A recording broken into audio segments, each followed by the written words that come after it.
ఈ రాజు నీ రాజు, ఈ రాజుకు చంపటం కాదు, రా అని మరణాన్ని ఆలింగనం చేసుకోవటం నేర్పించాడు. హల్లెలూయా. ఏం ఆలింగనం చేసుకోవటం నేర్పించాడు? మరణాన్ని ఆలింగనం చేసుకోవటం నేర్పించాడు. ఎందుకో తెలుసా? సొదొమ గొమొర్ర పట్టణాలకు భవిష్యత్తు లేదు, కానీ ఆ రాజ్యంలో అయినా నీతిమంతుని జ్ఞాపకం చేసుకొనుట ఆశీర్వాదకరమని ప్రభు సెలవిస్తున్నారు. ఈ లోకంలో మనం యాత్రికులం, బాధసారులమే కానీ నశించిపోతున్న వారిని వెతకి రక్షించుటకు యేసుక్రీస్తు ప్రభు వచ్చిన విధంగానే ఈ లోకంలో సత్యము తెలియక ఉన్నవారికి సత్యము ప్రకటించుటకు, నశించే వారిని రక్షించుటకు, సిలువను గూర్చిన వార్తను ప్రకటించుటకు, ఆరని నిత్య నరకాగ్నిలో నుండి వెళ్ళిపోకుండా వారి ఆత్మలను సంపూర్ణంగా రక్షించుటకు క్రైస్తవులమైన మనకు ఆ యొక్క భారం మన మీద ఉంది.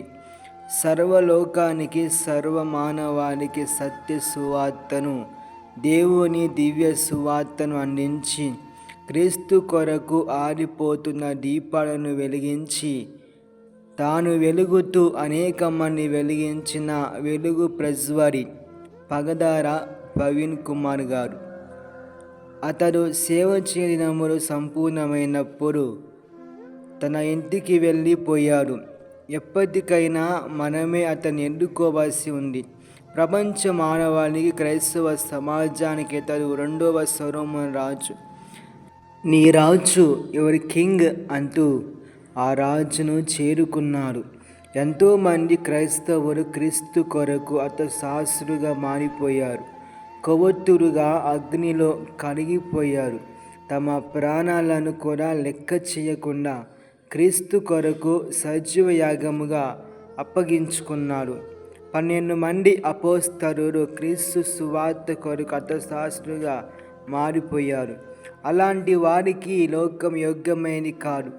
మనము అనేక శ్రమలను అనుభవించి దేవుని రాజ్యానికి చేరుకోవాలి. సిలువను శ్రమగా మార్చుకొని సిలువ అనే శ్రమను భరించాలి. క్రీస్తు కొరకు హతసాక్షులుగా మారిపోవాలి. ఏలియా ప్రవక్త వలె రోషంతో ప్రపంచానికి క్రీస్తును చూపించుకోవాలి. క్రైస్తవులైనందుకు ఆ పేరును బట్టి ప్రభువుని మహిమపరచాలి. రెండవ సొలొమోను జ్ఞాని అయిన పగదార ప్రవీణ్ గారు మన మధ్య లేకపోయినా అతని మాటలే ప్రతి ఒక్కరి గుండెల్లో ఆణిముత్యాలుగా ఉన్నాయి. అతని మాటలే జ్ఞాపకాలుగా ఉన్నాయి. ఇప్పటికైనా క్రైస్తవులు మార్పు రావాలని, యేసుక్రీస్తు కొరకు ఆణిముత్యాలుగా మారాలని, క్రీస్తు సువార్త కొరకు హతసాక్షులుగా మారాలని, అనేక శ్రమలను భవించి దేవుని రాజ్యంలో ఉండాలని, క్రీస్తు కొరకు ప్రజ్వరించు జ్యోతులుగా మారాలని క్రైస్తవుడిగా, క్రీస్తు సైనికుడిగా మీకు అందిస్తున్న నా హృదయ అభిలాష. ప్రభునందు ప్రియమైన దేవుని పిల్లలకు మన ప్రభువును, మన రక్షకుడైన యేసుక్రీస్తు వారి నామములో శుభములు తెలియజేస్తూ ఉన్నాము. దేవుని వాక్యము మనకి ఇలాగ సెలవిస్తుంది. హెబ్రీయులకు రాసిన పత్రిక 11వ అధ్యాయము 36వ వచనము ఈ విధముగా సెలవిస్తుంది. మరికొందరు తిరస్కారములను, కొరడా దెబ్బలను, మరి బంధకములను, ఖైదును అనుభవించిరి. రాళ్ళతో కొట్టబడిరి, రంపములతో కొయ్యబడిరి, శోధింపబడిరి, ఖడ్గముతో చంపబడిరి.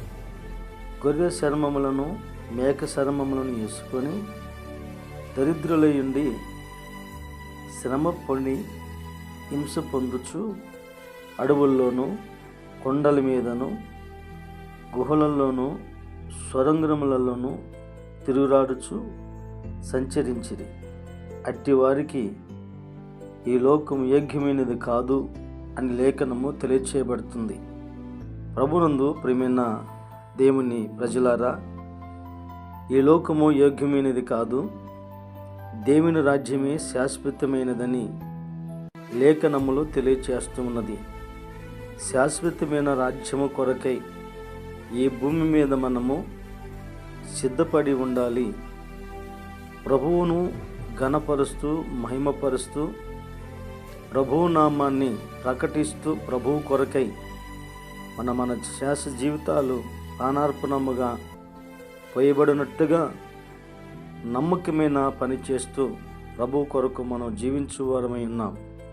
సత్యాన్ని ప్రకటించుతూ సత్యం కొరకు నిలిచి సత్యము పక్షంగా నిలబడి వారమై ఉన్నాం. రోషము కలిగి దేవుని పని కలిసి మనమందరం చేద్దాము.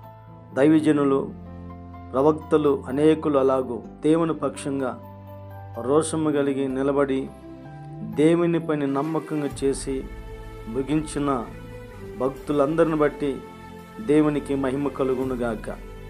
మనం కూడా అలాంటి భక్తులను మాదిరికరముగా చేసుకొని ప్రభు పరిచర్యను కొనసాగించుదాము. ఆ కృప ఆ సహాయము దేవుడు మనందరికీ అనుగ్రహించునుగాక.